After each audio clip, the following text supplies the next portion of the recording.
Okay, so can everybody hear me? I'm all mic'd up tonight, so Two of them there. right. Let's see. You seen a yes on that? Okay, good. Mics are working. Yes. Okay, so good evening, everybody. Hello. Thanks for being Hello. here. It's good to be with you again. We have Mark Gallant tonight from Chester County joining us. Mark is the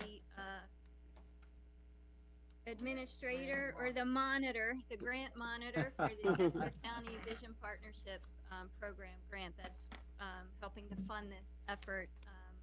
Mark was unable to make the first meeting, so I just wanted to introduce Mark tonight. And it's good to see you in person too, after 2 years of Zooming. Right. I should say reintroduce Mark. So a few things on tonight's agenda. We have two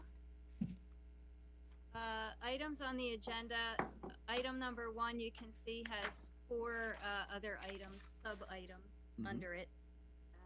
So we will mainly be looking at the proposed zoning map, and at this point, I'm just calling it a work map because it is a work in progress. So you have in your packet tonight, there's an 11 by 17 version of that map. I love this.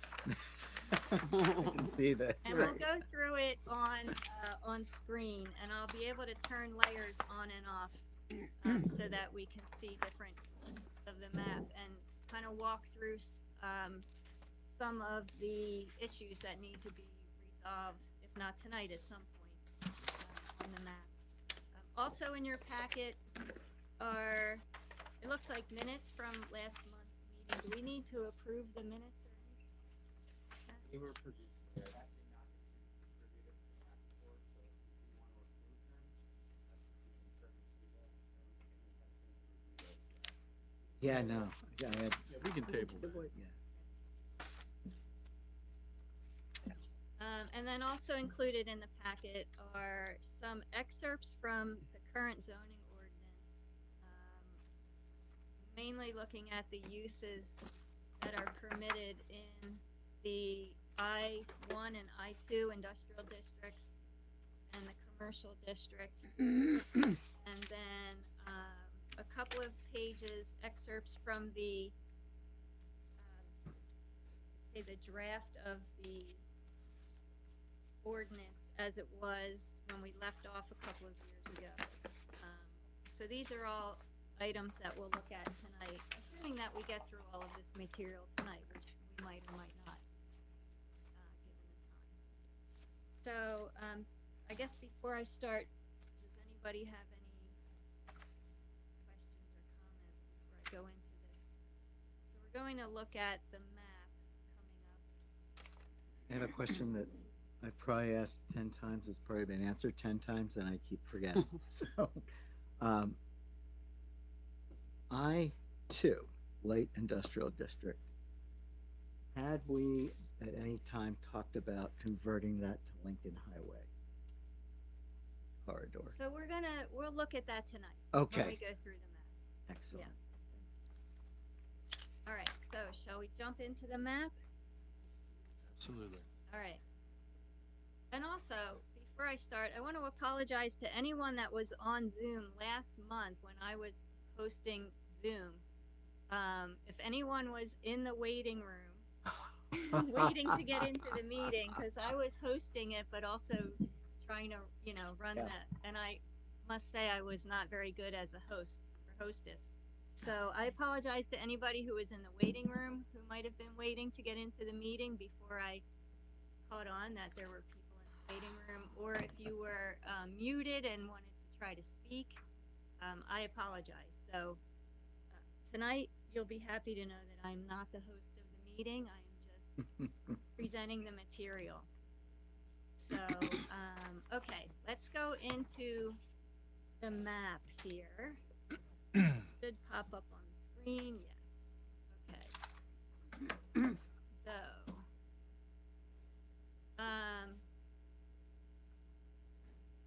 So this is what I did here on this map, and I'll zoom into different parts of the map as needed as we're discussing these different pieces. This is a map that shows the current zoning districts, and let me actually do something here. So these are your current zoning districts. And on the legend, they're shown in the first two columns on the top left of the map. And then I went ahead and I overlaid the proposed districts that have been drawn out by members of the board. And those proposed districts include, and this is, I'm in the third column here, I can zoom in. The rail transportation corridor, the commercial recreation and entertainment district, Lincoln Highway East, Lincoln Highway West. There's a new Thorndale Village district.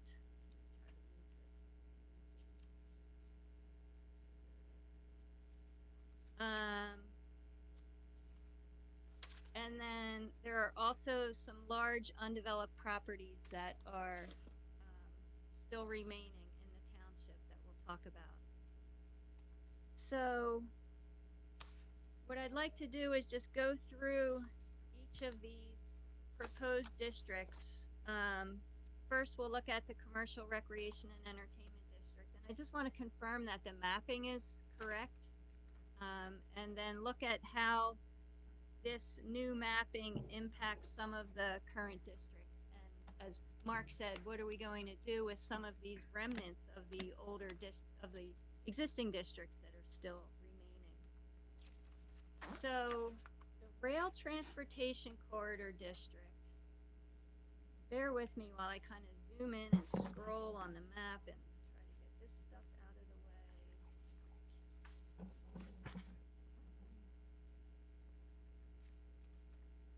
So the rail transportation corridor district is this sort of lightish purple district.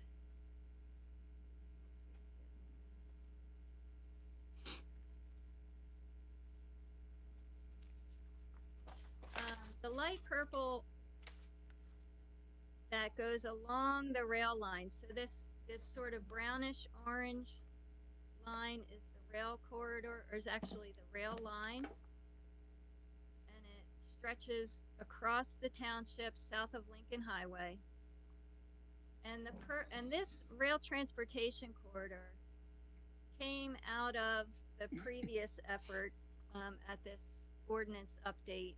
And the idea was to designate this rail corridor for recreational use, which would accommodate a possible future trail, the Chester Valley Trail, which is shown here in this red dashed line, that would link into the existing Chester Valley Trail that I think connects into the Schuylkill River Trail, correct?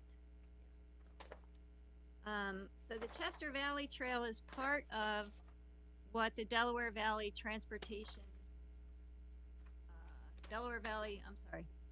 Regional Planning Commission, DVRPC, calls the circuit trails, right? Everyone familiar with the circuit trails? So the circuit trails is a regional trail system in the Philadelphia region and beyond.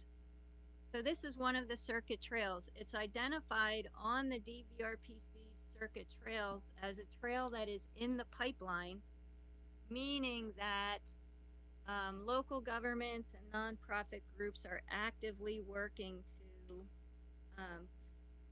obtain easements for the trail corridor and get it in the works.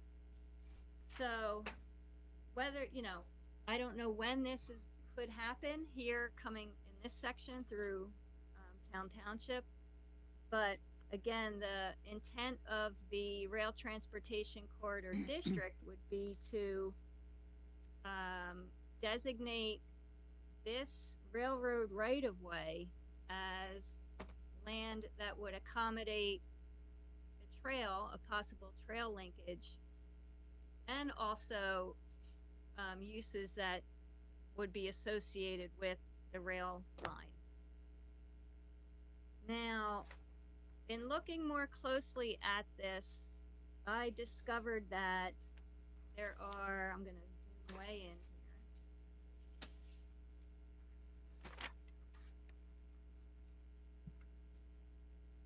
There are a couple of parcels, these two parcels that are here on this kind of southern branch, which is where the trail corridor would come through. These are owned by PennDOT. They're not actually owned by the railway. So, and the railway actually the rail line comes across through this sort of northern branch here. Now, so we have a couple of options, I think. So as it stands now, we looked at this a little bit last month. If I turn off that rail transportation corridor, you can see what the current zoning is. So we have this I-1 district in the light blue, and then I-2 in this darker blue color. So with the rail transportation corridor, we had talked about this again, how this would eliminate some of your I-1 and I-2 district. And so, and there's another little piece of I-2 over here, and this I-1 parcel here at Marshallton Road. This I-2 piece here, I believe, is this self-storage? Yeah, this is storage unit. Self-storage use. So,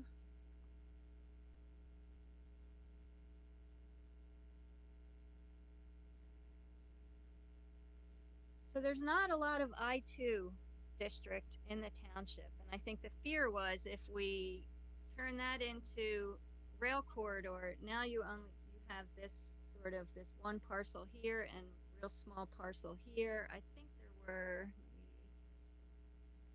there's some real little slivers here of I-1. So there are some options here.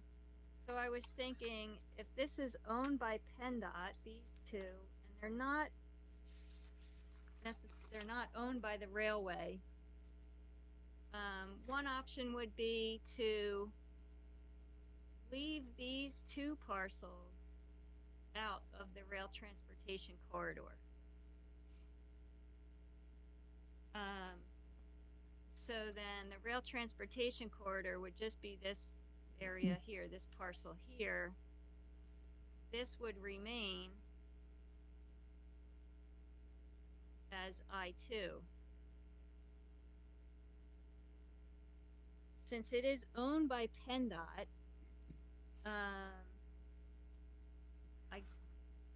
I don't think that it would be of a major detriment to the possibility of the trail coming through here still.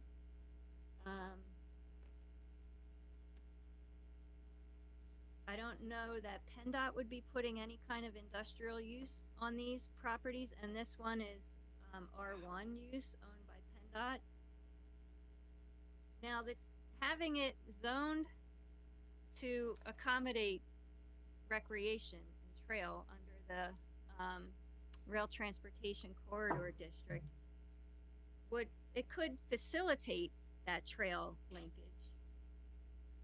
So there may be a benefit in terms of facilitating the trail linkage and keeping it as rail transportation corridor. But I don't know that not having it as rail transportation corridor would inhibit having the trail go through there. Mark, do you have any kind of insight on? Nancy, can you hear me? Yes.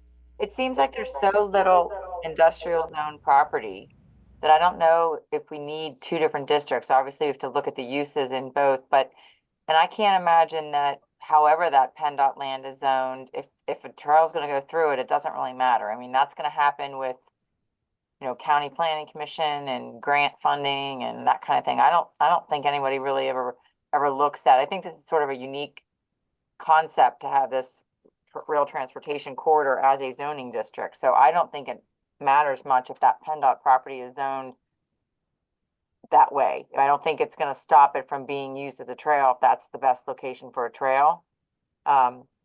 I just worry that there's really very few parcels of land zoned industrial in the township, and I think we have to try to and keep whatever we can just to prevent some sort of challenge. And the other thing I'm looking at is those parcels are so narrow that I can't imagine any real industrial use could fit there anyway. Right.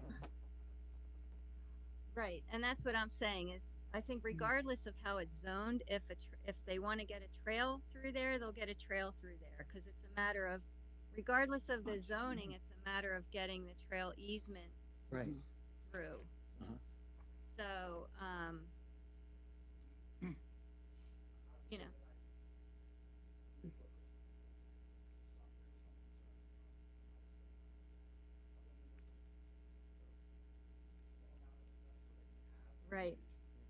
right, right.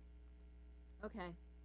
And I think there's an opportunity too, it's related to this. There may be an opportunity to pick up more industrial land when we look at the commercial, what's left of the commercial district. So for now, let's assume that we are going to, I'm gonna turn the rail transportation corridor back on, and we'll just leave it on this upper parcel.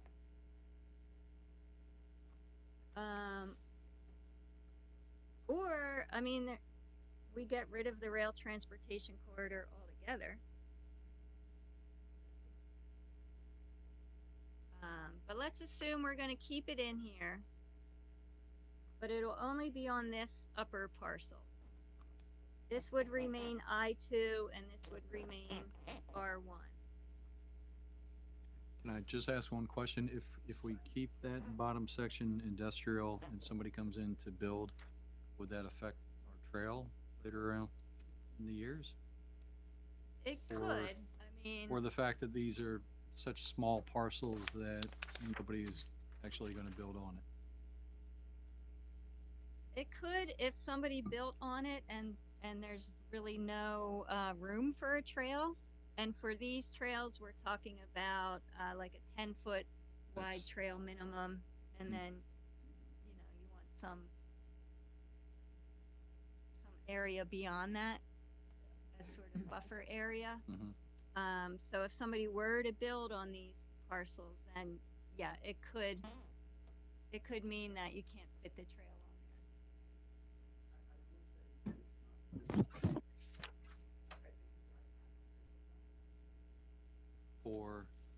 For what, the trail? No, just official map, yeah. Oh,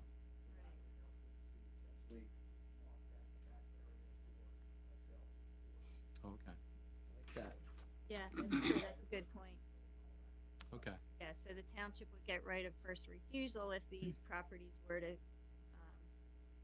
come up for sale. I don't think we have an official map, do we? As I recall. No. We don't. No, just an overall general official map. Oh, You know, yeah. we The do- township Yeah, layout. Township map. I think that's it. Having one that has trail in it, so. so the official map is the one that shows what the township has any future interest in. If we don't have, Zoning map is the zoning districts as adopted. okay, so we don't have an official map. Right, yeah. Yeah. So we're gonna create an official map. There Okay, you go. That's another project. a little bit of homework. Yes. That's another project. Yeah. Just one thing about the PennDOT, arguing about the railroad overlay, I mean, if you're concerned, could you leave them there and just make it fairly restricted? So you don't have to worry about that. Leave the I2, No, I meant the purple. Yeah. Leave the purple there in that purple area if you're worried about what's gonna be developed there. creating a new zoning district, just make it fairly restrictive, so we need to be very specific about it. Right, so for the purple, if we have the purple, the railroad right-of-way district, that would only permit rail-related uses and recreation. Well, That would be it. And that's, leave it the way it is. Yeah. So Yeah. I think what Paul is getting at is if we, in order to, conserve or preserve or retain the, little bit of industrial land that the township has, is if we leave this PennDOT owned piece as I2, if PennDOT or someone were to come in and develop that parcel with one of the I2 uses, would that restrict the ability to put a trail through there? And it could. It could. So that's kind of the risk you take if you leave this as light blue. Well, That being said, I mean, PennDOT is pro trail as transportation, so they may very well be in favor of the idea of having a trail come through their property. We also should look at how PennDOT acquired that land. Because if they acquired it through condemnation, they can't use it for anything other than the purposes for which they condemned it for. So they'd have to, if they condemned it for purposes of transportation, and I don't know this to be the case, I'm just saying maybe look into that, because once you condemn it for the public purpose, they're stuck to that unless they have to offer it back to the people they condemned it from. So we might want to look at how they acquired that. Point. Excellent. I have, I was thinking about what happens to the people on the other side. The neighborhood on the other side, on the south side of that PennDOT strip there, is really prone to flooding badly already. So I have concerns about if that is industrial and something comes in there, how that's going to affect them. And there's there's so many creeks in that area too, that Nancy, I have a question for you, and that is, do we pick up any extra percentages given the fair share we may have to look at in industrial if we just combined I1 and I2? As far as fair share of industrial, Yeah, I looking at some uses that we may not want. right. Yeah. I think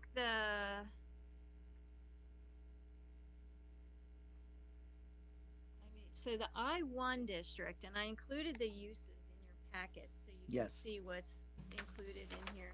The I1 district actually includes more uses than the I2. The I2 is somewhat limited, and in fact, the I2 is called the light industrial Yes. district. So the I1 district seems to be more like your, no, that is kind of more like your heavier industrial uses.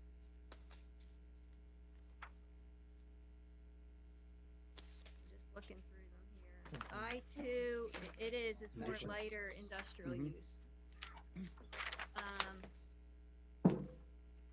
So if you combine them, the I2 districts, the I2 parcels would actually incur the possibility of having heavier industrial Yeah. uses. yeah, especially since a lot of that is. Right.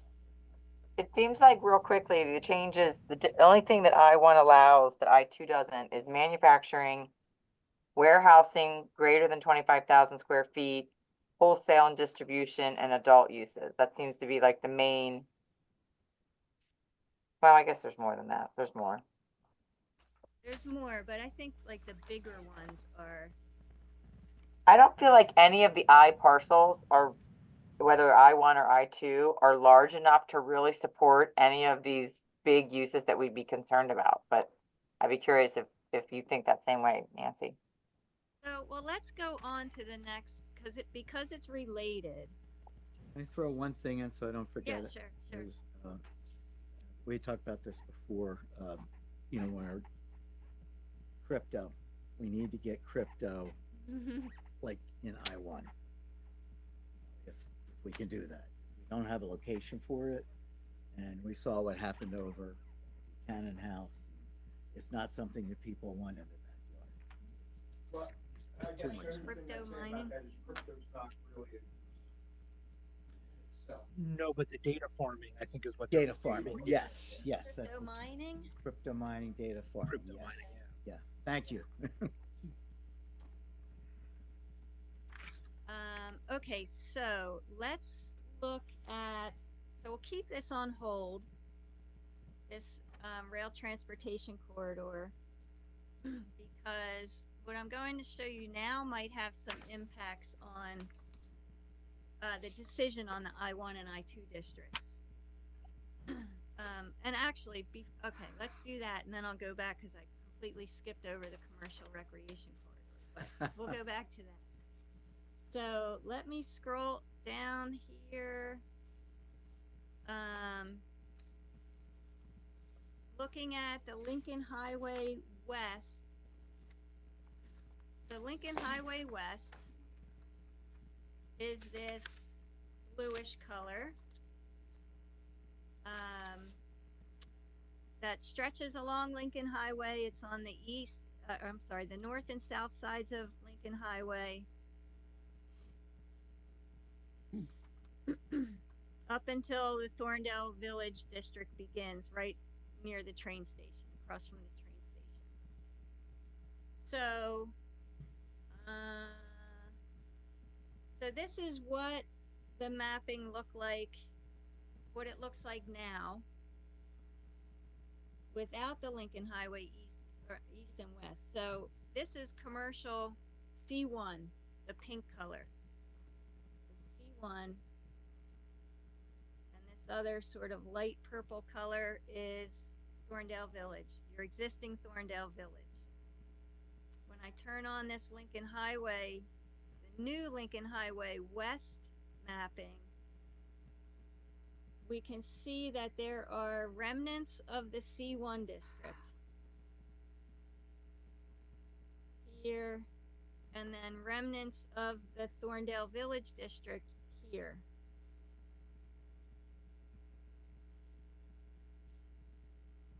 And I looked at what's around this area. So you have your I1 district, and then I looked at what the uses are on these remnant C1 parcels.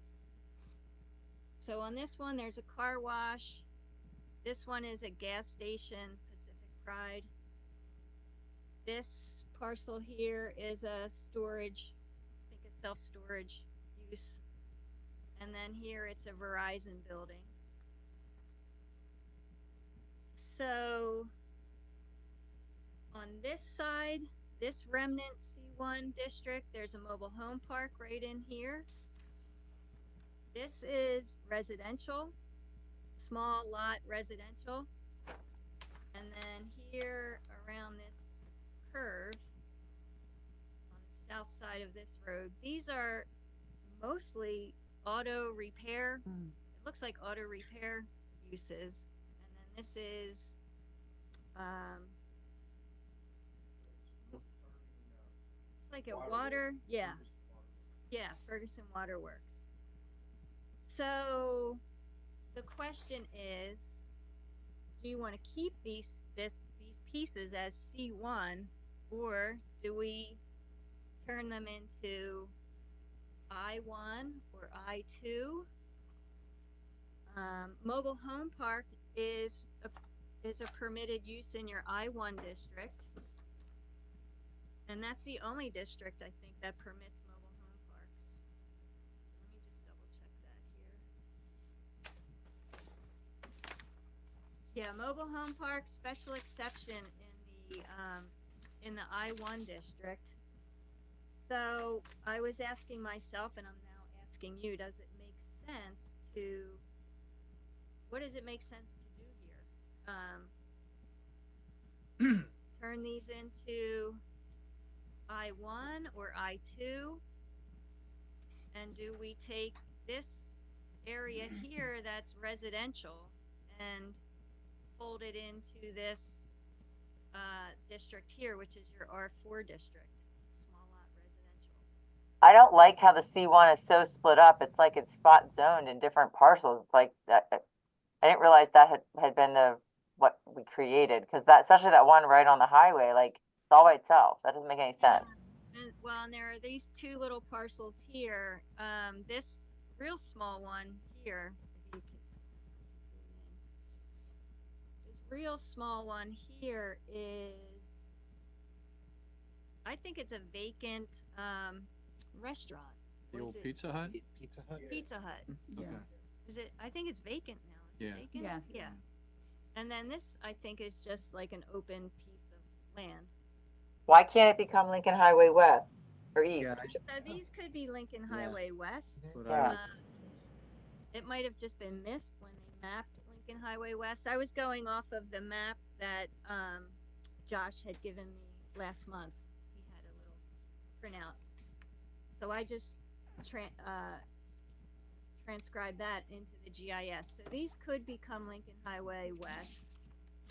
And then, like I said, these other commercial pieces, areas, are just kind of like remnants from when you just turn it off and on. And the Lincoln Highway West was drawn. And the Lincoln Highway West zone is just including any parcel that has frontage on the highway. I liked your suggestion to flip the remnants to the left and the mobile home park into I-1, and then the small lot residential on the east side of it into R4. Yeah, I That- mean, they that- could go into I-1 or And that I-2. gives us more industrial. Well, that's Yeah. part of the neighborhood anyway. I-2. Isn't that Seltzer that comes down there? Yeah, Loomis, Yeah. Loomis comes down that side. Mhm. Yeah, the section to the right of the mobile home park should just incorporated with the neighborhood above it. R4. Tony. You were giving Tony something, There right? you go. Same thing with the mobile, well, the mobile home park, you said, it was part of the industrial, which was, yeah, it's permitted Indus- in the industrial as, in the I-1 as a special exception. I don't think that they're permitted anywhere else. Not that I could see. Am I wrong about that? Anybody know? I mean, there's very limited where. Yeah, I'll double check, but, Yeah, I mean, we have to have them somewhere because that's a, right. Yeah. That's why I think they're In the eye. but I think Mhm. that's- Yeah. So the options here, and again, thinking about the limited amount of industrial land in the township, not that you want industrial everywhere, and we also want to kind of be careful that we're not backing industrial up into, neighborhoods. Yes. And that said, there are buffering requirements. So if industrial is backed up to a non-industrial use, then the ordinance would require buffering Mhm. against those uses. So these could be I-1 or they could be I-2. And again, I-2 doesn't have, is light industrial. So if you wanted more I-2 land to kind of beef up that land, we could do that. you said that's Ferguson? to the left of the mobile home park? Yes, Okay. along the back side of the, or I should say the west side of this curve. Some of these parcels, if not all of these here. And then these are mostly auto repair shops. There's another couple of other kind of use in there. You have some old homes along that section there. Not in here, I think all, the homes are No, in here. along On Lincoln 30, Highway. there, Oh, along Lincoln there are. Highway, yeah. I know, right next to Courtesy, there's Yeah. a couple homes there. Yeah. And then Napa. Mhm. And then Napa Mhm. And looking at these, I mean, these I-1 uses, that's Power Labs, US Supply, and then this parcel here is vacant. And these are I-1. And they're not, I don't, as far as I know, they're not hugely intensive industrial uses. So, I mean, I think you could go either way here, is I-1 or I-2. I'll ask my first stupid question of the night. Always more to come.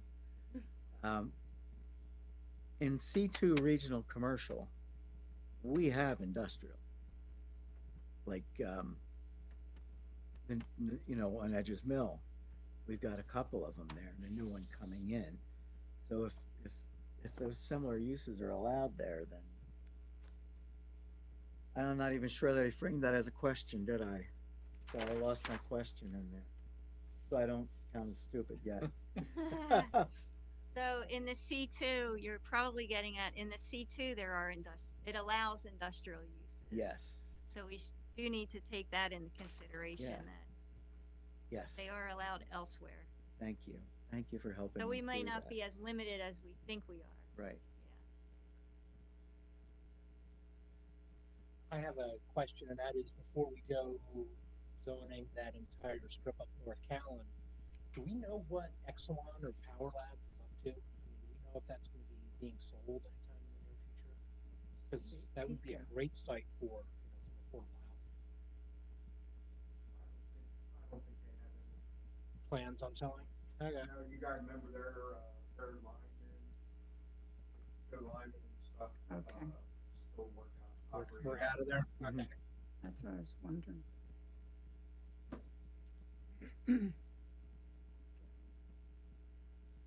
Okay.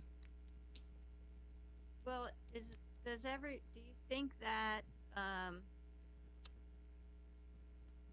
changing them to either I-1 or I-2 is a viable option? Yeah, I'm all about do the remnants of C1 except for the residential area to the east of the mobile. Are you talking about that section there by the mobile homes, or are you talking over by storage and Or Verizon North Callan Storage, Road. Verizon, and and over there? over here. I mean, this part we'll do R4. Okay. That's the residential neighborhood.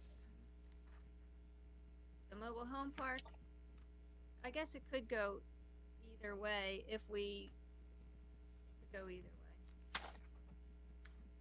And I-1, I-2 here. compared to the I-1 and the C1, what are we allowed to do? What are the different options that would go in there? We're not ruling out anybody.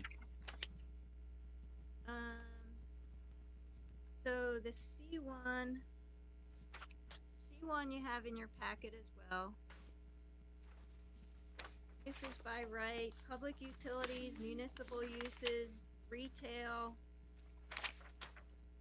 business and professional, medical and dental clinics, restaurants, taverns, pub lodge, personal service establishment, banks, forestry, automobile leasing, medical marijuana. Raises a question with the leasing. We'll come back to that. You're gonna circle that word. Yeah, I was just Yeah. gonna say, I mean, the I uses are definitely very different. And as I said, these are auto repair facilities. Auto repair is not, You know, oh no, automobile service stations are permitted by special exception in the C1 district. So if we change this to, let's say, I1 or I2, mm-hmm,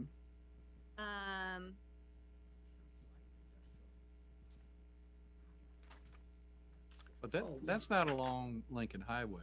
no, no. Okay. no. Where is, So my, my double secret plan is, if we removed the C1 from there, now you're forcing some of those great uses like banks, clubs or lodges, taverns, tap rooms, restaurants, medical, dental, south 50 yards to along Lincoln Highway where you really want them. Yeah, that's where we want them. Yeah, You're so pushing them, if we, pushing them forward. if we get them out of, if we take C1 and make that I1 or I2, whatever, then Mm-hmm. yeah, I think. And then, and what we could do then is, since your auto repair shops are back here, if we change this to I2 or I1, we could take auto repair and put it into, as a use, into the I1 or I2. Where you have your commercial Mm. stuff. Then we can take it out of Ferndale Village. We can get it off the strip. Yeah, get That's it our off, main yeah, concern, yeah. just getting that look of auto shops. And just And that would open up, I mean, if we put it Yeah. in I1, it opens up these other parcels as possibilities for auto repair here. mm-hmm, And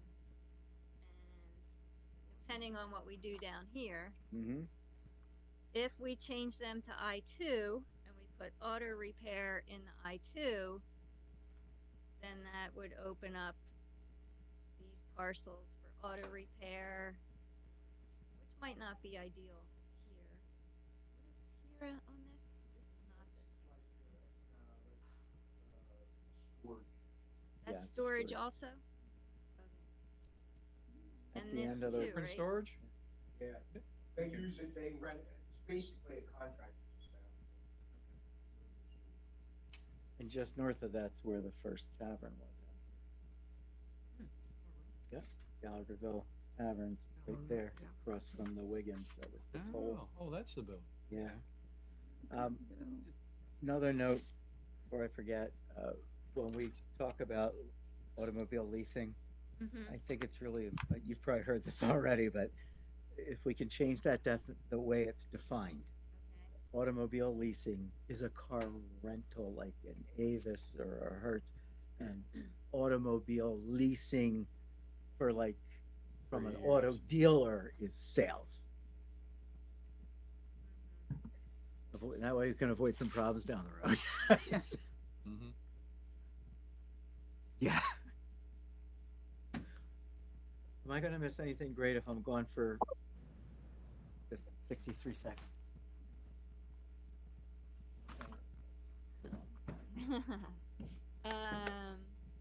So that's something to consider is we could, scrolling back down here, we could change these to I1 or I2, put the auto repair into I1 or I2, but then be mindful of where other land that opens up for the possibility of auto repair, which would be your other light blue areas. And revisit the buffer standards, right? Hey, Al, George, Tom, you guys have any comments as we're going through this? Okay. Anyone on Zoom want to chime in? Who else is on Zoom besides Kristen? I think Noelle is out there. Noel. Hello, everyone. No, I'm enjoying. I'm just taking it all in. Right. Okay. Me, I'm Joe, wow. Joe, do you think Hi, everyone. The only thing I would tell you is most of where the light blue is now, adding a use like automobile repair would not be much more impactful than what is there now. Some of those already have automobile repair. South Bailey Road, there's a couple there. Threaded Screw is a manufacturing plant now, which a low impact manufacturing plant, so that's not going to make much difference. Power Lab, same thing, fairly low impact. Marshall and Thorndale Road, that's kind of all woods and big there, which would include Allen, that being developed anytime in the future. Mhm. So that really wouldn't be that big of an impact. Got this one down here. That one There's a right little now light blue is- here. That's a, 4 acres. yeah, they manufacture something there too, I forget what it does.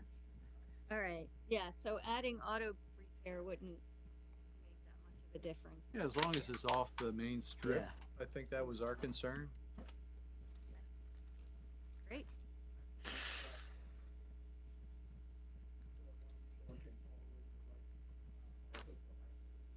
Oh. Mhm. Yeah. Hmm. Oh, yes. Yeah. Yes, yes. Yeah. Yeah. Yes.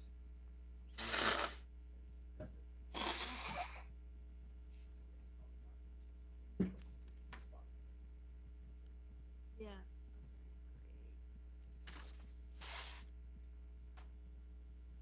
So we'll go with I-1.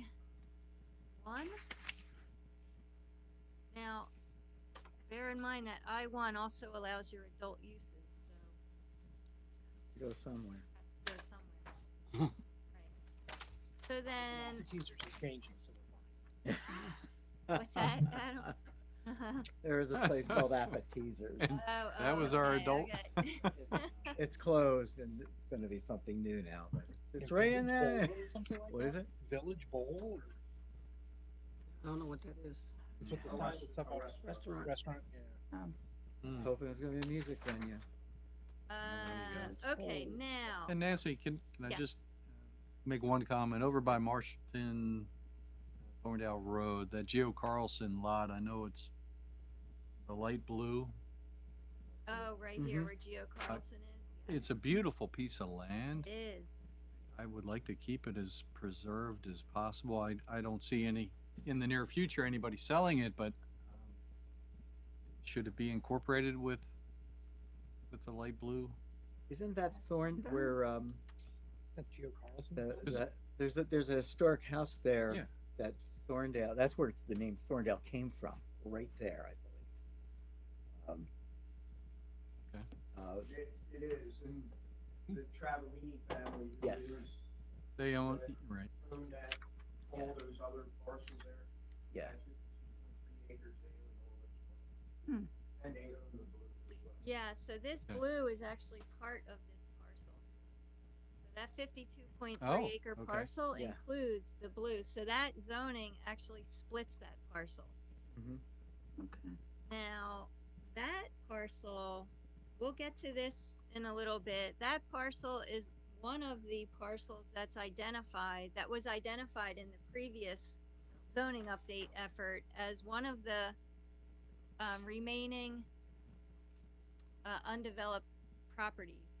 So we'll talk about how we want to handle them. Can I ask Ray a question? That was Thorndale Ironworks there, right? That blue, the light? Yeah. That's what I thought. Yeah, that's why it was, I mean, it had been multiple different things Yeah. there, but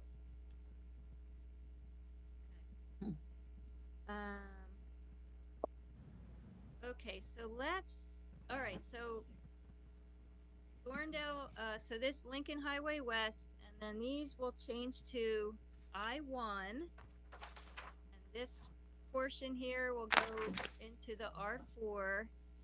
Now we have the same question, and maybe the same answer, for these pink parcels here. That are are remnants, again, remnants of the mapping of the Lincoln Highway West district. Where Lincoln Highway West District is picking up the parcels that have frontage on Lincoln Highway, so these got left out.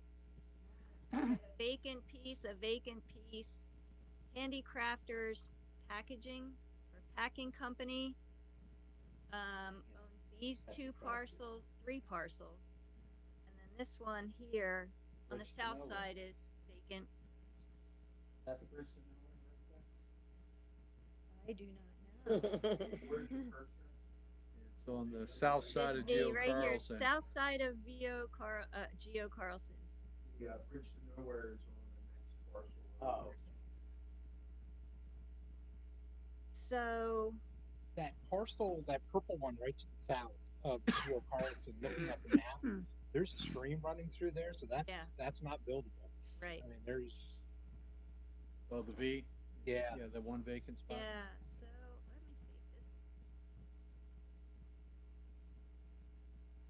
in fact, it looks like it's 2 streams running through there.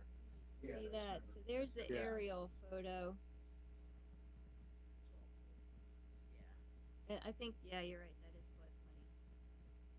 This is a parking lot, and then here's the Handicrafters buildings, and then Yeah. vacant, That other credit par- screw. That other parcel, so all those purple parcels, on the right-hand side, except for on the south of Geo Carlson, Yeah, I'm not sure if this, I don't think I don't know if the vacant one is. I think that one is, Okay. and the other one across the street has been undeveloped for a while, they tried to put Goddard School there. That's the funeral home. Yeah, it used to be the funeral home. Yeah. And then the person that owns it wanted to donate it to the township Yeah, as a park. the last thing that was proposed there was like a Goddard School. He put restrictions on it saying he needed it named in his friend's honor within a certain period of time, which was not doable. So the question is what to do with these parcels. So right now, they are remnants of the current Thorndale Village 1, but Thorndale Village is going to be changing to this purple area, the dark purple here. Could we go with the the vacant properties to the north, just tie those into the residential next to it? And then turn the rest of that light blue, like we would have for threaded screw since it's Handicrafters anyway, an industrial Well, use. The old funeral home, I don't think you'd be able to get maybe a single home or duplex or something. The one on the top right, Yeah, the top left. top left, yeah, they're both sizable properties. I mean, I don't know what the slope is, but the one there that she's on now is 3 acres. The one across the street is roughly 3.2 acres. It's got a stream running to the far east side of it. Were there problems with that property from cremation?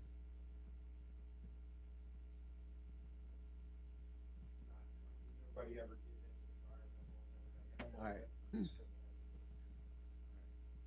Adam, are you on I've heard like of it. Chesco Views? Yeah. Is this one owned by Handicraft? That one there is owned by BJH Properties. That might be part of it. Yeah, so We're looking I at mean, east and south. if Handicrafters owns it, then He can't do maybe anything. keep it in. If we were to say change this area to industrial, same as threaded screw is, and then also you don't have just this one single parcel. And Handicrafters is industrial. Yeah. Yeah. So if we were to change these to industrial, Mhm. and maybe even this one, since this one could go Lincoln Highway or not, but it doesn't front on Lincoln Highway. it can't be built on because it's floodplain and there's a stream running through it. I think we could change this to industrial. If this one is owned by handicrafters, maybe keep this one as industrial too. Mm-hmm. That way handicrafters would, I think they'd be okay with that. The one to the west go R1. Or whatever the green What is. was that? R4. R4. Mm. Medium to high density. That's- Yeah, I don't know, just basically looking at the property records that they have in Chesapeake Views, even the owning mailing address is different than handicrafters, so Might not be. it may not be him. Yeah.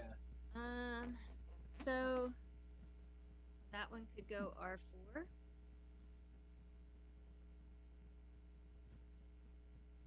Adam, I think But- you had first said R4 for these two, correct, right? yeah. It kind of seems- gives a buffer to Yeah. against that.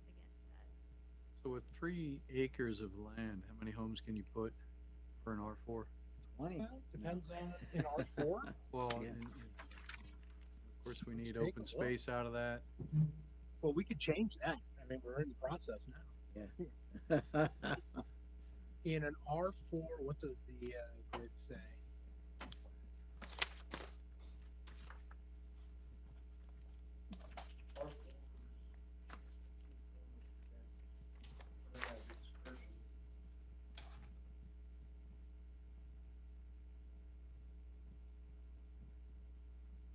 So R4 single family, they have public water and sewer back there? Okay, so you're looking at a minimum of 10,000 square feet. So what do we have here? Single family semi-detached is 6,000 square feet per lot, per unit.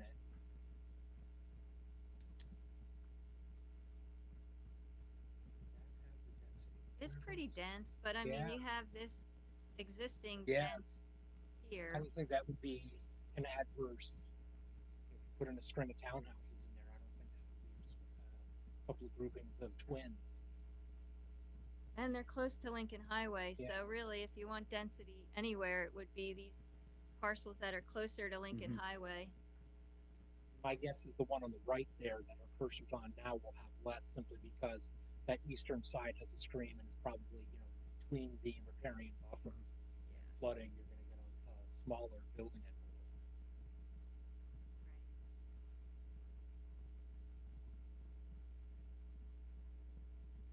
Okay, so for now, R4, I1. And I want, that section will match the threaded screw? Is Mhm. that the Yeah, idea? so that Okay. would match threaded screw. And that helps with the concern, and I know Kristen has a concern about having single properties. Mhm. Okay, and we can do this, and then if you have other thoughts, Mhm. we can change it as we go along, so. All right, so let me zoom out here, and let's just go back for a moment. Let me take the image off. Way back. To the rail transportation corridor. So Gigawatts.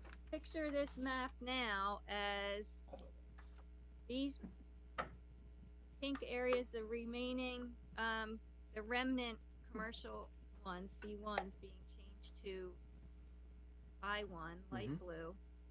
This remnant of the TV1 getting changed to I1. So now you're picking up more industrial land. And then the rail transportation corridor, if we turn that on and leave it as is, now you're losing some industrial land over here. It's probably maybe a net gain, Mm-hmm. slightly, a net gain of industrial land. You're still losing that I2.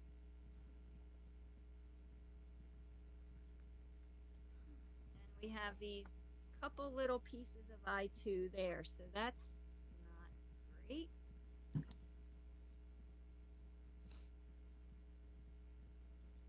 Unless we take the PennDOT out of the I-1.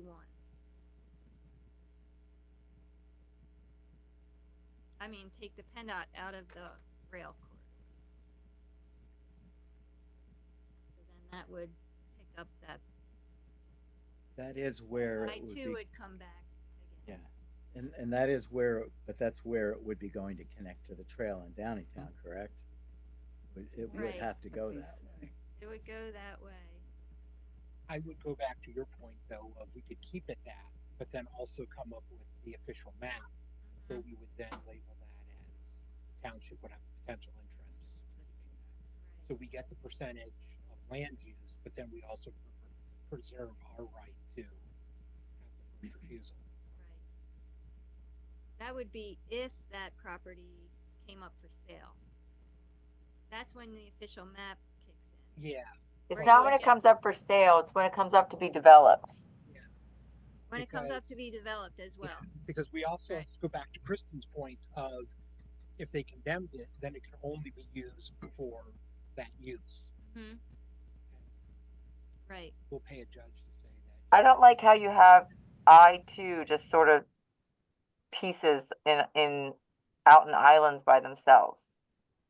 Zoning districts are supposed to be contiguous parcels of like zoned property, so I think to the extent you can keep more contiguous parcels zoned the same way, I think that's a better planning. Yeah, so keep this PennDOT as I-2. We can change this one as rail transportation corridor. Mhm. So we'll lose a little bit of I-1, but we're picking up I-1 on the other side. Exactly. You can also allow recreational use in I-2 if you're worried about not having a trail be an appropriate use in I-2. Yeah, There you I go. mean, we could. Flowing Like now. I said, I Yep. don't know that it's really, Yes, because then we could necessary, do something with that but- parcel of land south of Geo Carlson that would be zoned I-2.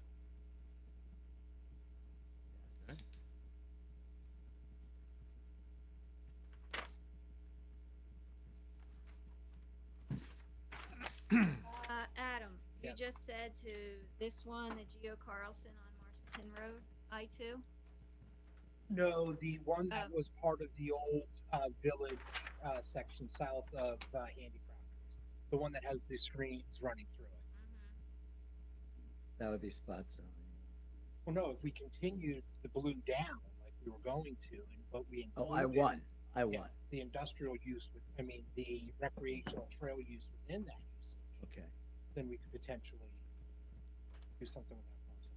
Yeah, I mean, we could allow trail in I-1 and I-2, recreational use. I like it. Suppose we could, just gotta think about that.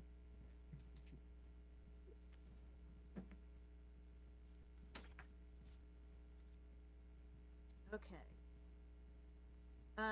And then there are these weird little, this weird little sliver in here. We had looked at these.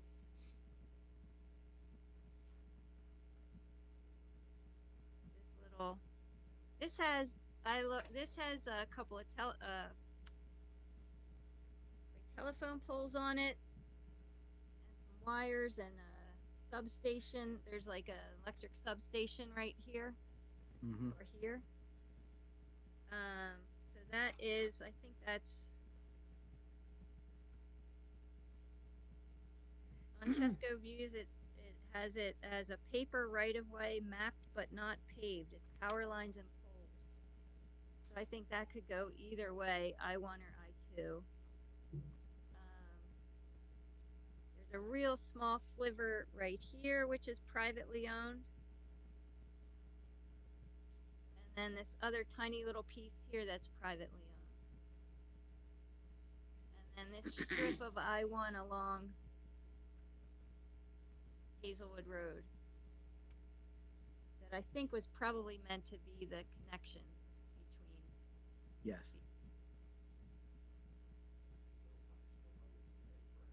these. Yeah.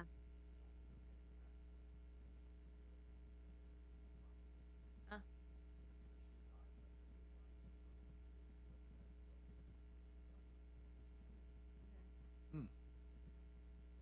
Is there a home on there, or is it just land? No, it's literally no, it's like just, yeah. under a quarter an acre. No. Okay. Hmm. And then there's a little sliver here, which is owned by this property owner. See this tiny little sliver here. Oh, yeah, wow. It's like 4,000 square feet. You know, so you can't really do much with it. And it belongs to the corner property below it. This whole property Who here. owns that? Hmm. Huh. So, Future Lawnmower Museum of Callan Township. Oh, Sounds marvelous. I did drive by that. No doubt. I was gonna say it's not zoned for educational use for a museum.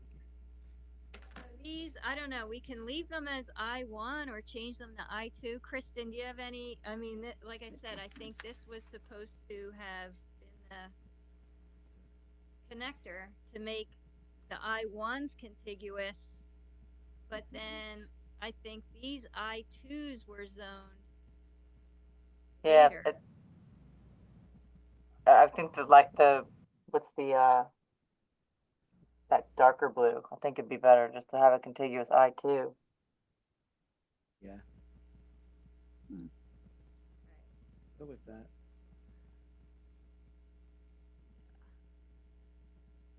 So the stretch under Hazelwood would be I2.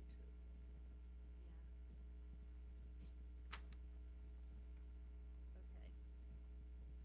So we'll go with that. Let me turn this back on. We're really zooming in here. Again, back to the Yerkes property, that's a little sliver on the northeast corner there.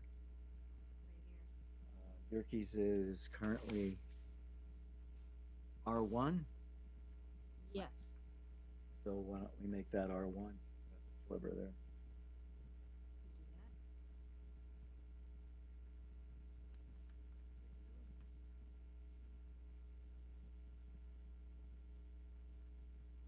Can I ask a dumb question? Why? Exactly. Mm-hmm. I mean, if it's on that north side, I mean, It is on the north side. And that is connected to the I1, I2, but it's I1 right One now. now, we can change it to I-2. Make it I2. Probably with that other sliver on, oh no, right there under the AV, we were just talking about that is, no one's paying the taxes on right now. Yeah, so that'll go I-2. So then all of this will be I-2. So it connects Yes. the storage to the other I-2. We'll have this, the Geo Carlson. This is where the Geo Carlson Mm-hmm. is. That will be sitting there for now as kind of a standalone I-1 unless something else happens with it because it's one of these Yeah. growth areas. Well, what is your guys' vision for that parcel? Is there one? You know, I think I would like to go out and take a look at it. I've wanted to That's see beautiful. see They what got a that little- that Don't they have house. don't they have like a lake or a little pond out pretty there? nice. It's beautiful. Yeah, That's, I mean, really at one point. Yeah, it that is was really a, pretty. Self-sustaining property. They Yeah. had fairly, Administrative fire building. protection, water, power. Wow. It was a self-sustaining property. I think this is the pond right here. Yeah, their own fire hydrant that was fed by the pond. And the house is gorgeous. Yeah. All the houses up there. Yeah. They're all owned by the same family. I've been in both of the bigger ones. And then that other sliver, if you guys remember, that was just a subdivision. Right. And one of the daughters is built, yeah. We This? just, yeah, we just did that. Yeah. This one here? Can we consider, we don't have to make a decision on it, but maybe consider trying to keep that open there?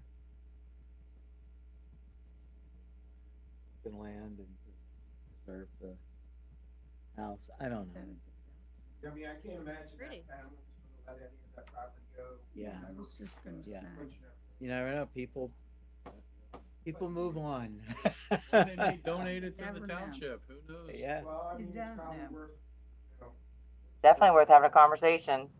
probably, I mean, if they anticipate they're never gonna do anything with it, but And to keep it open land, it's just a beautiful parcel. It is really It pretty there. truly Yeah. is. I'd hate to lose And- it, you know, with residential.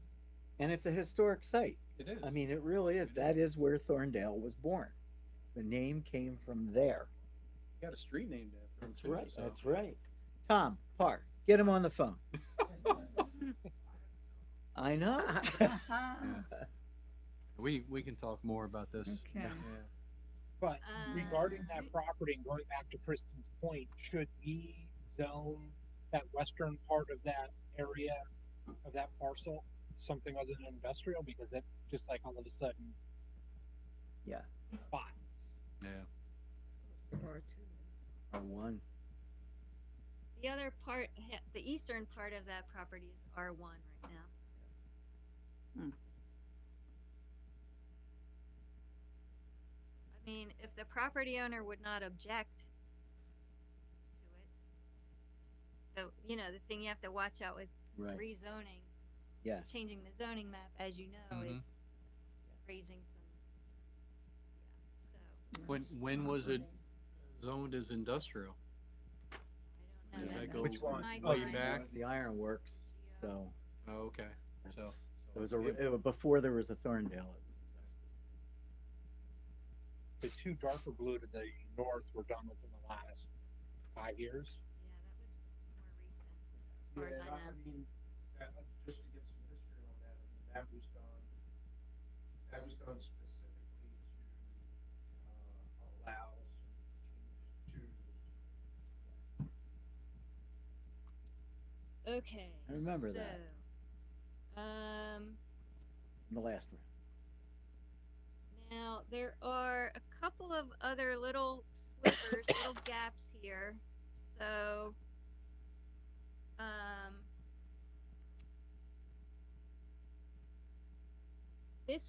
this maroon color, reddish maroon color, is the Lincoln Highway East.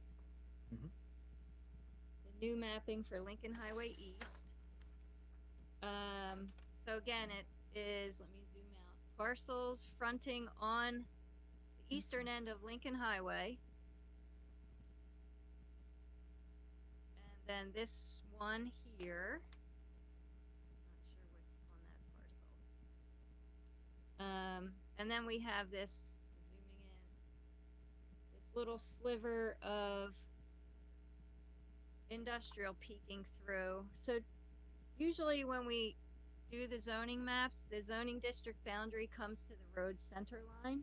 Mhm. So in this case, if we were to do that, the rail transportation corridor and Lincoln Highway East would meet at the center line of Lincoln Highway. But I thought if the Lincoln Highway, if the intent of the Lincoln Highway East is to put the design guidelines in and have Lincoln Highway develop according to the design guidelines, and you wanted them to apply to both sides of Lincoln Highway, the north and the south sides of Lincoln Highway, then maybe we bring that down to the other side of Lincoln Highway. So Lincoln Highway East would actually come across the center line and down to the other side of the highway. And then that would tie this piece in. I'm not sure what is here on this side of Lincoln Highway. I don't know that That's there's much Amtrak. there. Yeah, Yeah. yeah, it's Amtrak. I don't know that there's, How far up is Denron? Denron is right, I believe, just, it kept changing, so, Yeah. yeah, I think Denron Denron is yeah, where we're the looking for south, Denron, cause that's like the last Yeah. building. Denron is that first dark purple, oh, no, she's changed. yeah, but, oh, yeah, sorry, So it's that, flipping it that- around. I'm yeah. trying to get you the, the dark purple on the, One, the first parcel that's not. oh, wait, you yeah. want me to put the purple back on again? Sorry. Yeah, there you go. Okay, the red? Where? No, I Nope. think Denron's So- the next one, the last one. This The one? purple. Nope, down. The other There you side. go. Now to your left. There you That's go. Denron? That's Here we The go. one one in Maroon is undeveloped. Okay. Yeah, so that's vacant. And the rest of the properties along 30 are kinda thin. Yeah. Yeah, I mean. Can some- anything some be of that's built? Taken up by PennDOT right away. and Okay. some of it's taken up by the railroad right away. that'll be the Thorndale Boardwalk. The, Yeah, so it might not really matter so much there. the 1 acre parcel that was the first one in red, if you look at the property lines on Chesco Views, about a third of it is literally on the train tracks. It's odd fine. way- Yeah. Yeah. So it's like, good luck. I think it would make sense to extend, Lincoln Highway east along the rest of the corridor underneath. Like you said, move it from the center of the road to, Yeah, I don't think it makes that much of a difference. I think, part of the design guidelines deal with like street lighting and Mhm. sidewalks and Yeah, I mean, That you could apply you here. Try to get that by, on that site, 'cause there's nothing else, everything else. There, yeah, there you go. God, I can't wait to have the drone.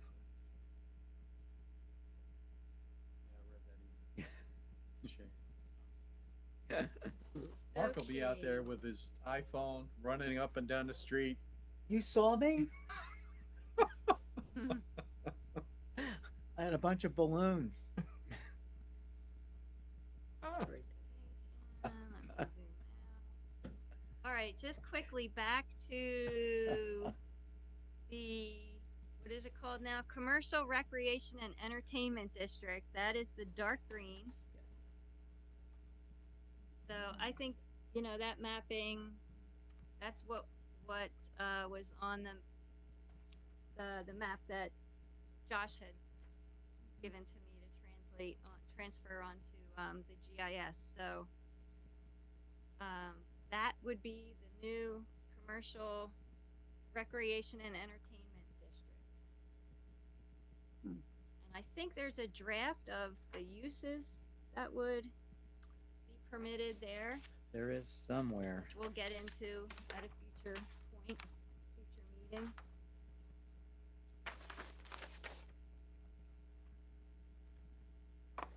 So this is how, and then of course the new Thorndale Village is this dark purple here along Lincoln Highway, and that goes along both sides.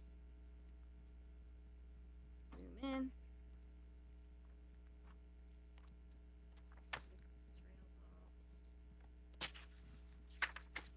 So it starts at the CVS and Wawa? Is that what is So we're in the corner? across from the train station. Yes. The K there marks the old Kmart site. What's happening on that site? Anything? Oh, they had Lomax, Lomax. Chipotle, Starbucks. Okay. It's almost All done. these. Aldi's The sidewalk there. and the sidewalk. Sidewalk's good. Good. So Thorndale Village would come along both sides of the Lincoln Highway. Past Bondsville, it pulls in this property that fronts on the highway that has a proposal on it. Townhouse.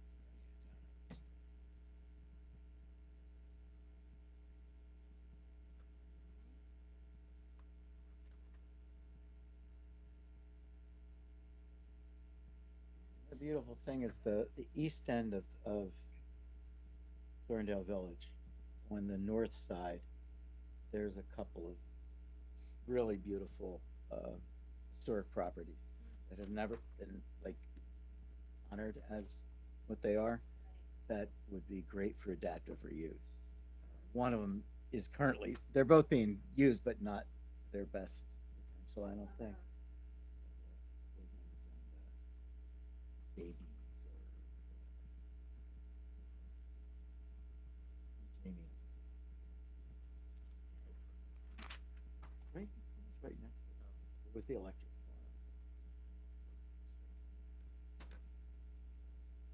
farm. It wasn't right. The Wiggins building. The Wiggins building, and then next to it is the beautiful. It doesn't say base, it's not Okay, so Baby now for the large undeveloped properties. baby, oh baby. So these properties that have the blue crosshatch on them. Yeah. These are the properties, that were identified in the previous, attempt at updating the ordinance as, we called them at that point growth areas. Mm-hmm. This parcel here was one of the growth areas. I have eliminated it because it looks like it has grown since then. What do you put that? Your 119 to the south there is currently under construction as well. On the Yeah, other side of Lake, Here. right South there, side yeah. of 30, yeah. So that one should get removed? Yes. Okay, Is it just the 119 section? Not the I don't 15.2 know. or I the think 4? the 15.2 is still. Yeah.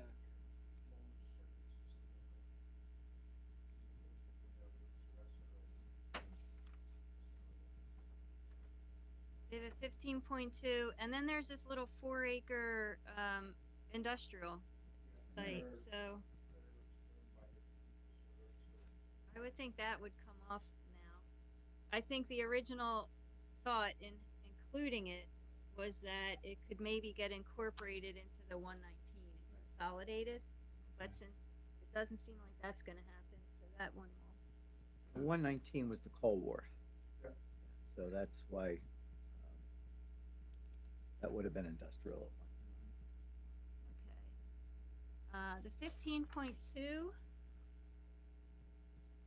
I mean, you know, should we keep that on? It's a somewhat sizable tract. Kind of isolated out here. And that's R2, right? Yes. Yeah, the bright yellow is R2. I hope I'm not making anybody seasick by scrolling around this map so much. I think I'm like getting a little woozy myself. Okay, so let's go around well, we'll go counterclockwise since we were heading this way. So we'll keep the 15.2 on for now, or, Mm-hmm. okay. Okay. Now we're back over to the Geo Carlson. And I think,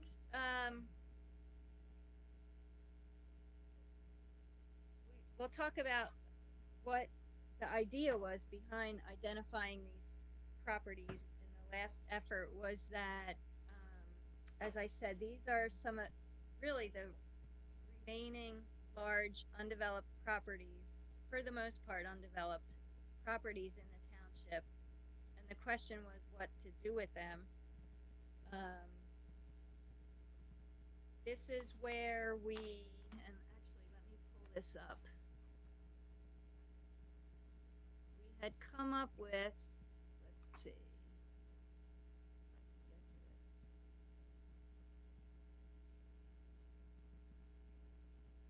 So the properties are shown in the small map here in that yellowish beige color.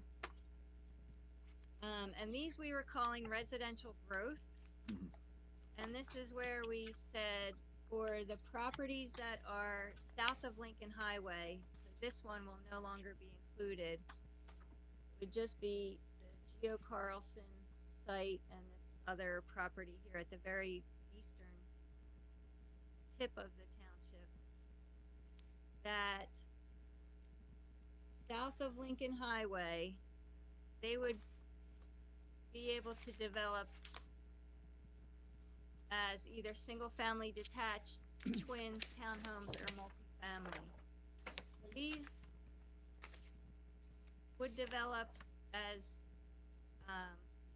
somewhat, not intensive, but somewhat high-density residential use with some open space. So it called for 200 square feet per unit of open space on those parcels. And then for the parcels north of Lincoln Highway, they would develop with much lower density. Here, if it developed as a single-family detached house, it would be a 5-acre minimum lot area, and I think we have to relook at that. Or if it were to develop with 80% open space, you would get a 10,000 square foot lot area. So basically on 20% of the property. So I don't know how you can call it residential growth if you have only one house per 5 acres. That just seems ludicrous. yeah, so I think that we have to really We're not- revisit that. That's definitely off, but we're But not I just calling it wanted to residential point growth out, anymore. as we're looking at these Yeah. properties on the map that have the hatch pattern, I just wanted you to understand like what we're starting with, like, this was the idea, and now we're going back and taking another look at that idea, by first updating the map to eliminate properties like we've done that Mhm. have come under construction since 2 years ago. So we're eliminating this big one. And then we'll look at really realistically, what can we do with these properties in terms of zoning for uses and densities. So let me, everybody on, good? Mhm. All right, let me go back to the map here. Ray, So, those yep. properties to the north, do they have well and septic up there? I mean, they have public water and sewer, or is it all well and septic? Talking about the 25.6.3.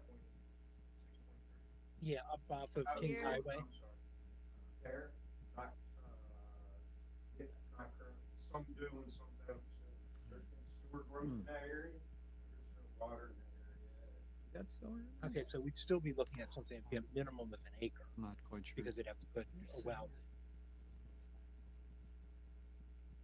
No, not up that far. Minimum of an acre for That was septic, For for septic? on-lot septic.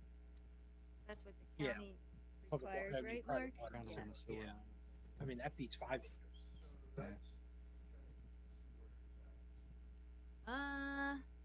So here's Edges Mill, Fisherville, That North and Dale this area. is 340. Oh, I'm sorry. Oh, yeah, that's status. Well, status, bro. So no, there is no water. I don't believe I don't think the sewer goes up that far. No. All there's right, definitely no water. so these would be on-lot sewer and water, which would be 1 acre, minimum lot size. That's a little bit better than 5. Yeah, I mean, the Well, even idea- Willistown is what, So- 1 acre Yeah. lots. The idea with the 5 acre was basically to not force the developer, but steer them toward choosing the option that would give you 80% open Open space. space, yeah.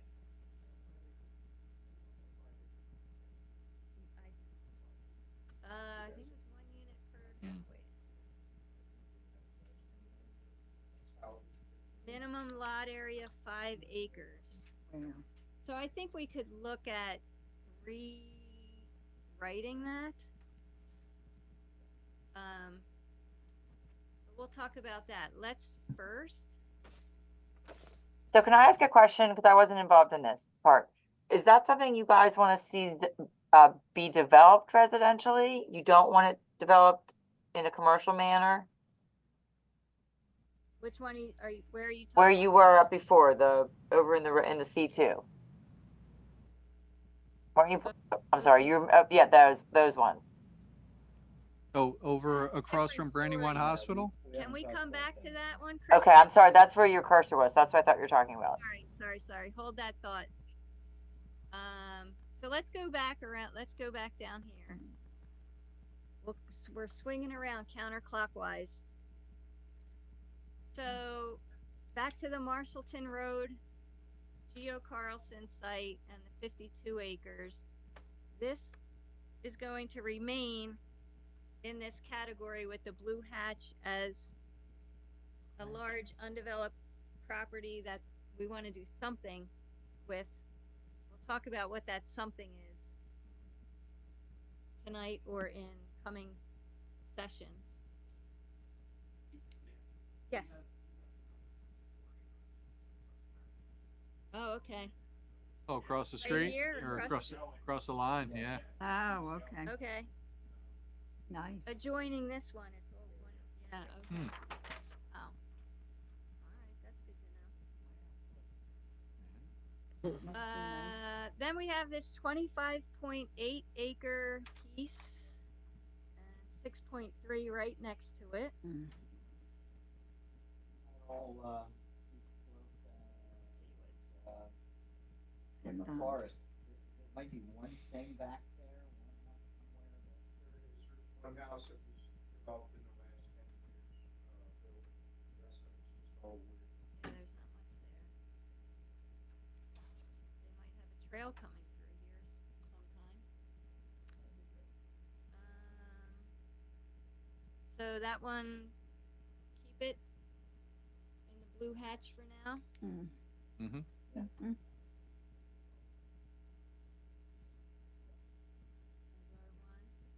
Yeah. R1. The 61 acres is the Lloyd Farm, correct? Yep. All right, and that underlying is R2. And then we have these properties up here. This is off of 282. Is there a proposal on Did somebody say Eli One had of something these- there? He talked about it, but he also was part of several projects that got proposed. Yeah. So the underlying zoning here is I1, and then you have this small little R4 development there. What do you want to see in your backyard there, George?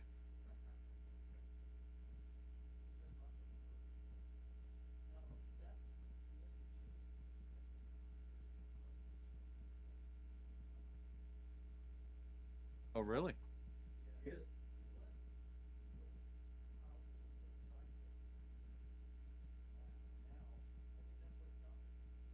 That last development? Yeah.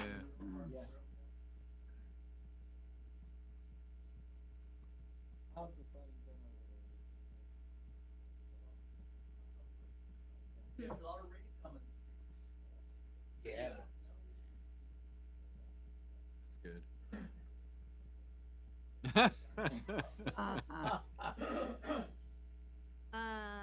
Okay, so that will stay on this. Does that stay in the blue hatch, or do we just leave it as I1? Hmm. Or do we want to think about creative ways that could be think that's saved, or? I think that's it. Certainly don't want an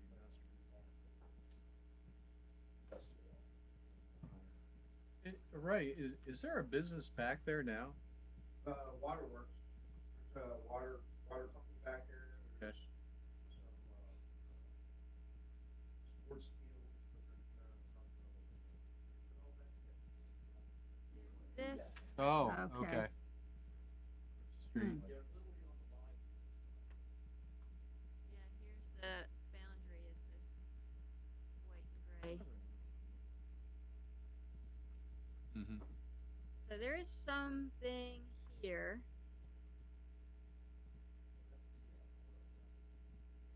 Yes. They were trying to subdivide the, cell tower part into.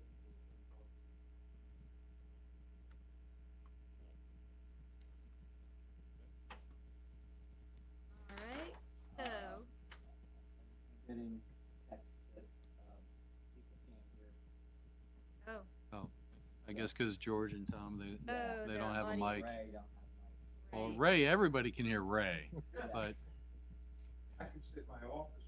yeah. And we were talking about Parkside, we were talking about the,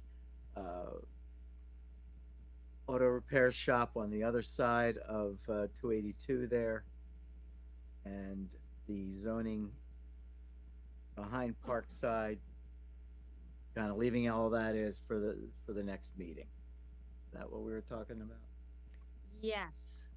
So, For the Parkside property, Eli Khan has reached out a couple times that he was helping the property owner there. And he had inquired recently about how long this process would take, because I think they're gonna come in with a townhome development that they want you to consider. So maybe you have him or I can forward to you. I think I forwarded it to Don and Ray, but it was similar concept of what happened at the Cohen track. And his last email basically said how long this is gonna take. Because they potentially may have to. Oh, okay. for townhomes, all right. So you could consider it, or you could say no, thank you, and then keep it the I-1. I wouldn't make a decision on it tonight. No, I'm not suggesting that. I think you need to get those materials to understand what they're proposing. Yeah, I mean, our comment was, come talk to the board. Yeah. All right, so moving back west. So here we are back to this group. So there's a 20.6 acre parcel here next to, is that called Dwell? What is this, this is that new. Oh, my place? Okay. That's My place? not my, oh, Oh, yeah, is it's that- on is that this side. behind? Yeah, Okay. behind it. There you go. Here, that's Yeah. the new. That 20.6 steep slope? Was that where the temple was proposed, Ray? I believe so, yes. Oh, yeah. So it would be, access would be off Osborne Road. Is that this one? That's pretty steep there, isn't Yeah, it's very steep. it? That's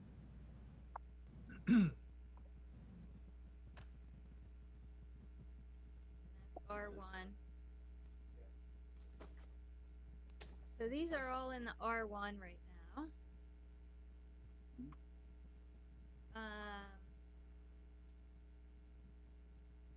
An issue with that 5 acre minimum lot size Mhm. north of, that was for north of Lincoln Highway, yes. As you notice here, there's a 4 acre and a 4.6 acre. Mhm.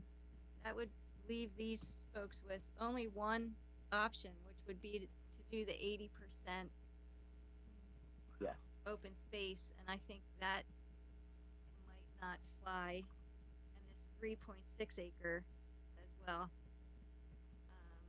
So here again, I think the idea was that perhaps these smaller lots would get consolidated into one of these bigger lots or all of them, and it would be one big open space development.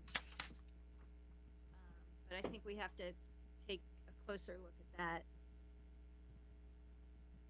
And I need to be able to see this, like to see what it is. I know it sounds silly, but, Yeah. It's all, if you. It's right on- across from Beaver Creek Tavern. Oh, okay. So Alright. it's all, along Kings Highway, there's, it's like commercial uses. Yeah. Right, right, right. Contractors establishments, right, that's what it said. Mhm. And then above it is all, hillside, it goes, down to West Bonsville. Got ya. I think, I'm pretty sure that 17.4, 3.6, and maybe the 27.3 are the same owner. It was, but some of it's in the process of changing hands. Okay. He's Alright. sold off a lot of that. Okay. Is that, Well, the Fattest family owned all of it, they sold a lot of the chunks to, a gentleman named Bruce Snyder. okay. And then Bruce Snyder recently has started selling some of the. None of it's, what's the gentleman's name? I can't think of it. Tom, what's that gentleman's name, that we had connected, the Historical Commission connected with at Copeland Run? Sorry. Ask him the way. Tom. Yeah. Yeah, I thought he owned the land across. Elkland, yeah, yeah. Elkland bought it off of Fattest, but he bought probably the 17.4 acres. Okay. But he bought a bunch of the other ones too, and he sold a bunch of those off as well. Oh, all right, so he doesn't have that anymore. Not all of them, but it's all kind of split up. And that's all as R1 right now. Yeah, it's Yes. all existing. So do those 3 small parcels have the same owner? Which ones? The 3.6, the 4, and the 4.6? Well, they do now. Most of them do now. They were just, some of those were just sold to a company, Ross Paving. But some of them were still individually owned by other people, but they're undeveloped. I think, yeah, so I think if they were one owner, then there might be a chance that they Mhm. would be consolidated and you would get a nice open space development there. That would allow you to get 80% of it as open space. So Ross Paving is, I mean, that's an industrial use, isn't it? Yeah, well, he's not using it mostly for his business, like renting it out. But Okay. everything that's being used is going there. We'll kind of want all of it. 'Cause that's such a beautiful stretch of Kings Highway through there, and you're coming up on Spagman Davis Farm. Even Fattest made it look like you don't see their operation. They have it that looks nice from the road, so I'm concerned about what that's going to look like eventually. They still operating there? Fattest, yeah.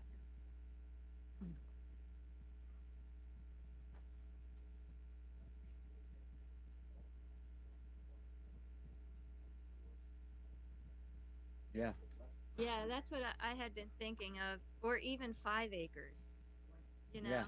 Mm-hmm. So Right. what I was thinking is if the parcel is under 5 acres, then it would develop according to whatever the underlying zoning permits. So in this case, R1. If it's over 5 acres, then you would have a couple of options. You could do 4-acre lots are more, Mm-hmm. I think, legally acceptable than 5-acre. Mm-hmm. There's if you've heard of conservation subdivision design, I was thinking something along the lines of that for these parcels that we're identifying as the larger undeveloped parcels, where the applicant, the developer, the owner has an option to do open space development where a certain percentage, like 50% of the tract, is set aside as open space, and then they get the same density that they would get now, so they're not losing any value in the Mhm. Or if they choose not to do that, then it would be 4-acre lots. So you get a lot lower, much lower density to just do conventional 4-acre lots than you would to do the open space option. Right.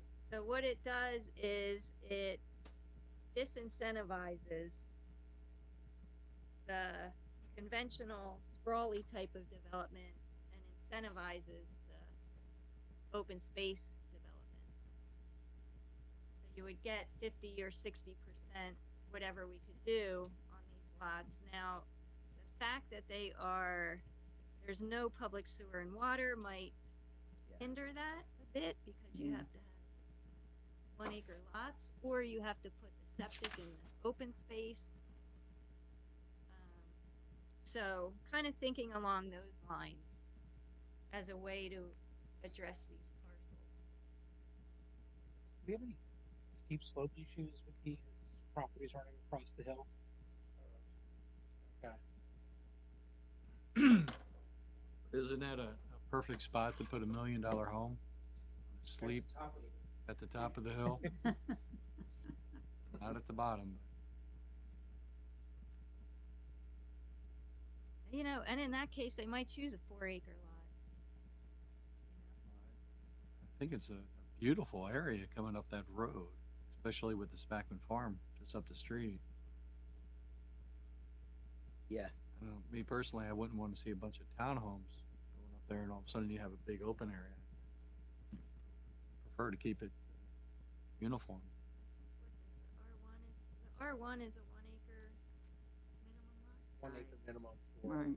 private well, yeah, for well septic.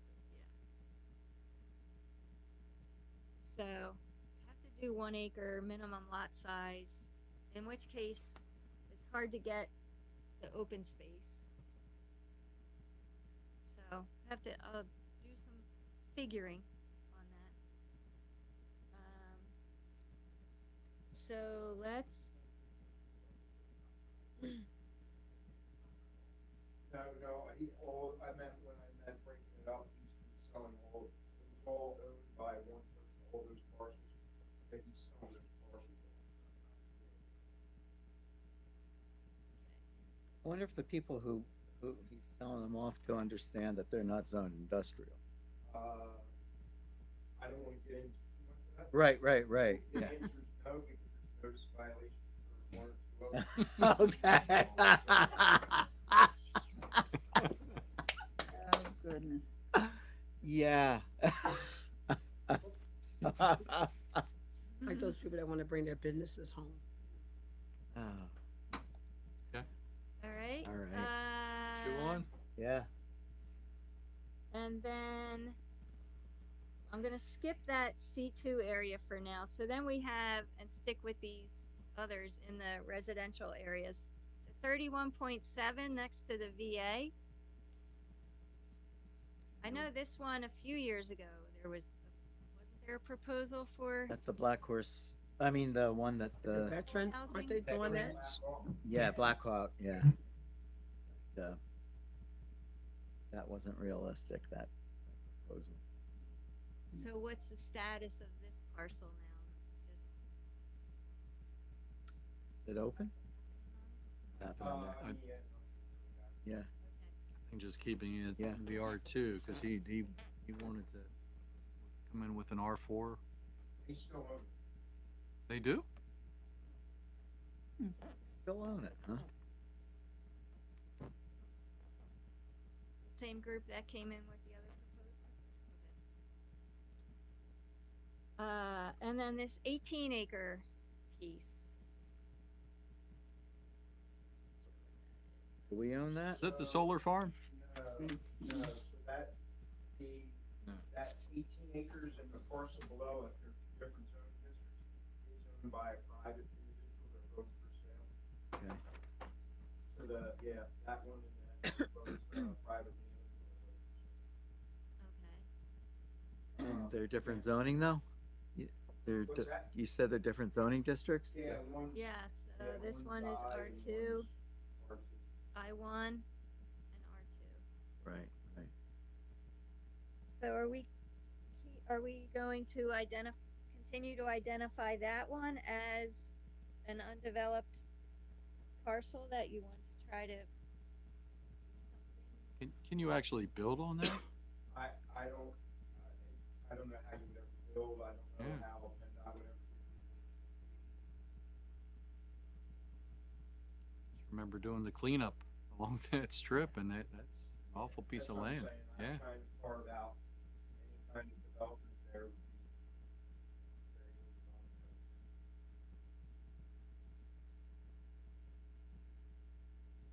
So I mean, it's, there could be, the lower piece could be developable, potentially developable. The V, the vacant?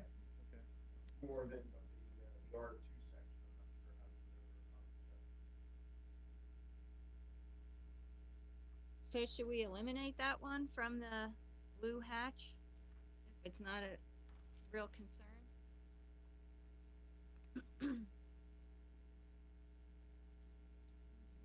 And what are we gonna label it? Still keep it Then it R2? would just be or- R2.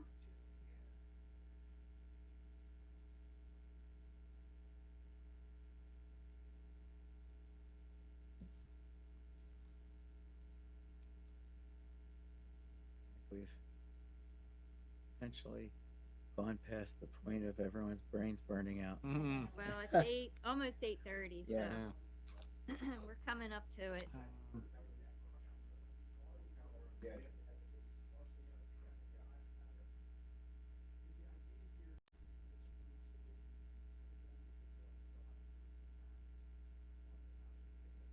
Yeah.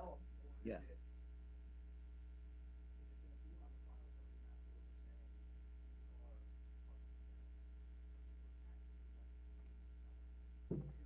Yeah, so Working exercise will be something that yeah, so Mark Gallant, for those in the Zoom audience, Mark Gallant from Chester County asked the question of, is the idea here of these parcels in the blue hatch, is it to call them out because they might be on the zoning map itself? Or is this just an exercise to focus their attention on these parcels because they could have a impact on the township? So they may end up on the zoning map. Let me just flip back. So these were in the previous draft of the ordinance update.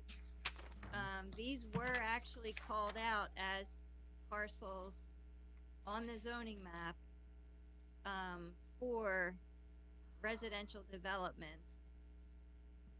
So they could end up on the zoning map. If we want to come up with some kind of zoning strategy to address the potential development of these parcels. If their potential development is not a concern to you, then we can eliminate them.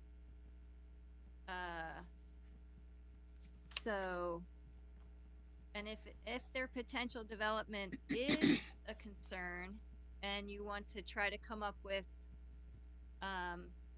some kind of solution to how they would be developed that would be more amenable to you and to the township, then they could go on the map similar to the way they are here, with some kind of zoning that would help to achieve your objective for those parcels.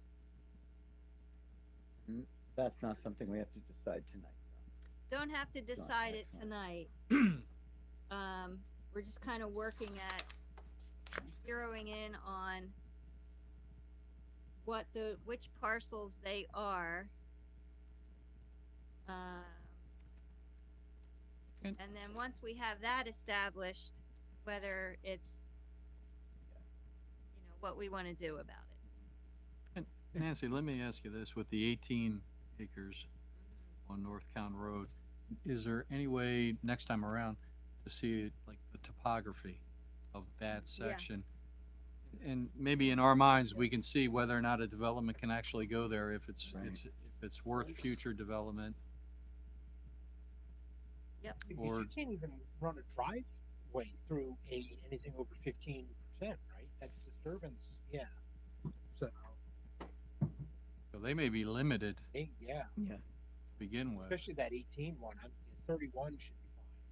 solar farm.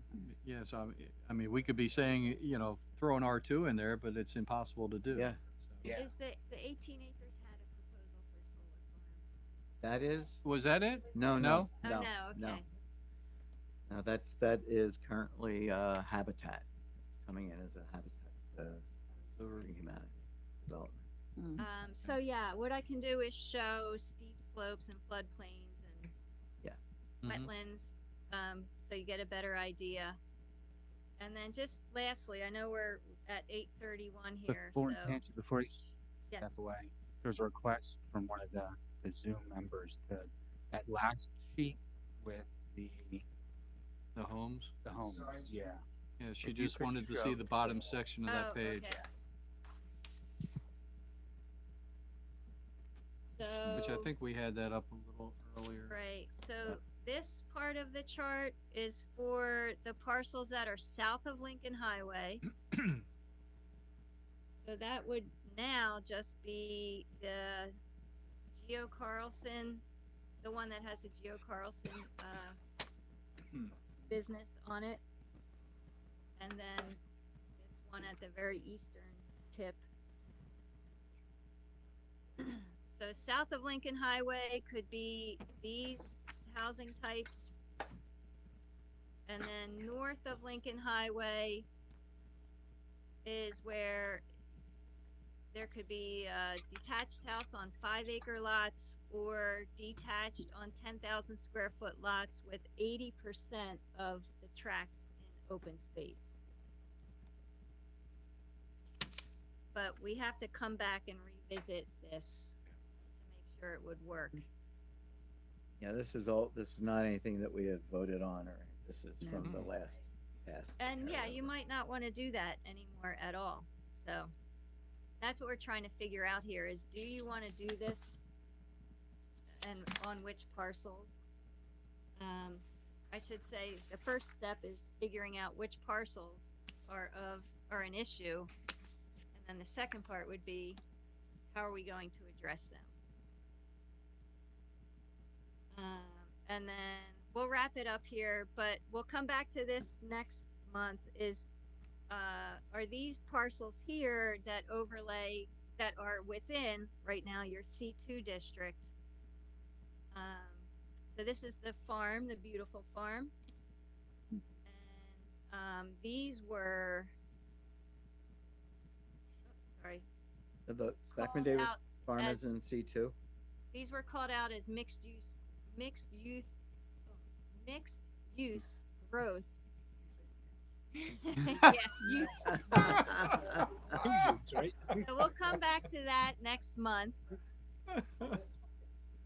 I'm getting tongue tied. That's so I across think from it's time to Brandywine quit. Hospital. Oh, okay. Yeah, yeah, that's what she's talking Alright. about. There's It a, used- go ahead. There was an option for a shopping center at one Yeah. point, and, you know, now it's just a big open area. And that's also gonna be affected majorly by the, new, bypass. 30. It's there. That's a Wawa there, right? It's a Wawa or Wawa, CVS? CVS. Oh, For a couple of yeah. more, And for a both. couple of Uh, more years. They're, I think they're right in the, I path think the of the- hospital owns, does the hospital own this tract? Yes. Is that's where the farmhouse is, right? Yeah. there's two there. There's the Valley Pile, I believe, and there's the Vickers farmhouse, and Vickers is a major, Underground Railroad site. This is something that came to us last night at the Historical Commission. That was Huh. neat. This is the pottery, they used their pottery business to transport people in wagons under the hay with the pottery. It's a big deal. Neat.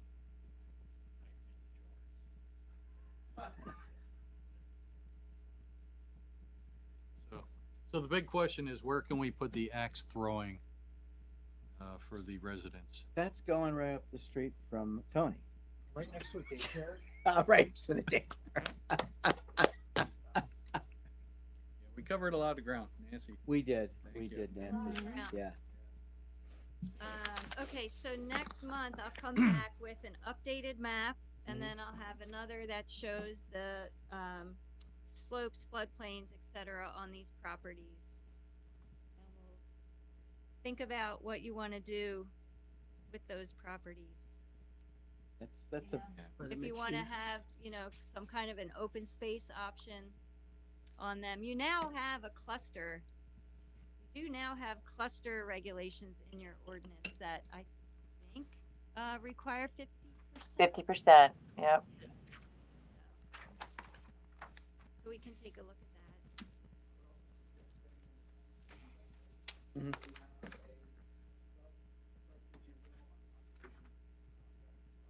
Mhm.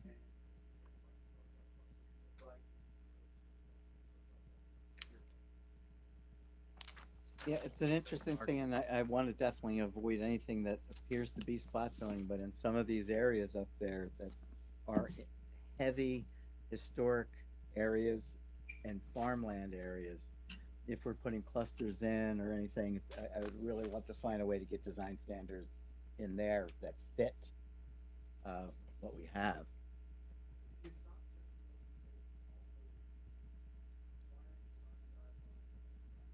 And it also allows you to put,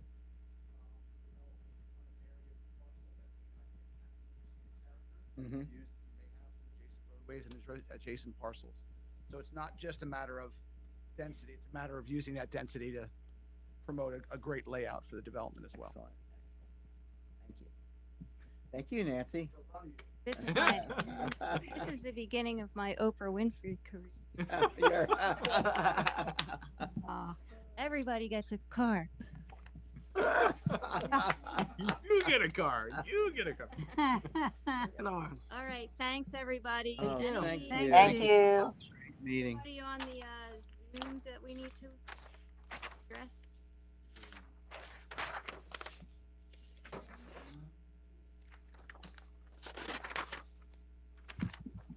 Nope. No, we're good. Okay, thanks All right. everybody. All right, you. have a good night. See you next month. Is that May, April?